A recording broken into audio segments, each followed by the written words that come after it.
Kementerian Pertahanan Rusia merilis perkembangan operasi militer khusus di Ukraina 4 Agustus 2022.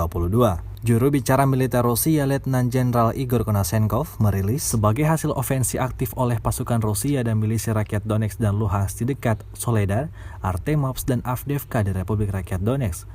Unit-unit Brigade Infanteri Mekanis ke-54, ke-56, dan ke-58 dari Angkatan Bersenjata Ukraina kehilangan efisiensi tempur mereka karena kerugian besar dan meninggalkan pos demi keselamatan mereka, kata Igor Konashenkov. Operasional taktis dan penerbangan tentara, pasukan rudal, dan serangan artileri Rusia dan sekutu terus berlanjut terhadap fasilitas militer di Ukraina. Dua pos komando termasuk Brigade Serangan Lintas Udara ke-95 dekat Konstantinovka di Republik Rakyat Donetsk, dan formasi nasionalis di dekat Ternovatoye di wilayah Zaporozhye, serta 194 area konsentrasi personel dan peralatan militer Angkatan Bersenjata Ukraina diserang. Dua depot amunisi rudal dan artileri di dekat Novoivanovka wilayah Zaporozhye, dan satu fasilitas penyimpanan bahan bakar untuk peralatan militer Ukraina di dekat stasiun kereta api Zaporozhye 2 dihancurkan, kata Igor Konashenkov. Secara total 261 pesawat Ukraina dan 145 helikopter, 1.673 kendaraan udara tak berawak dieliminir sejak operasi militer khusus.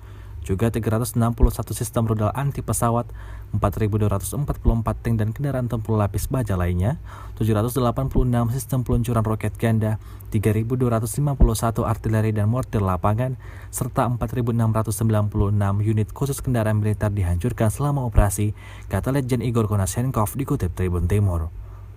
Dari kubu Kiev, Kemenhan Ukraina merilis 150 prajurit Rusia dieliminir dalam sehari.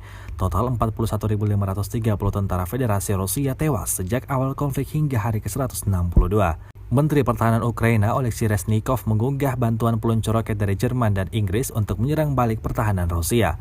Panglima Angkatan Bersenjata Ukraina Jenderal Valery Zaluzhnyi mempublikasikan rekaman roket jarak menengah dari Inggris MLRS M270 dipakai menggempur posisi Rusia dan sekutu.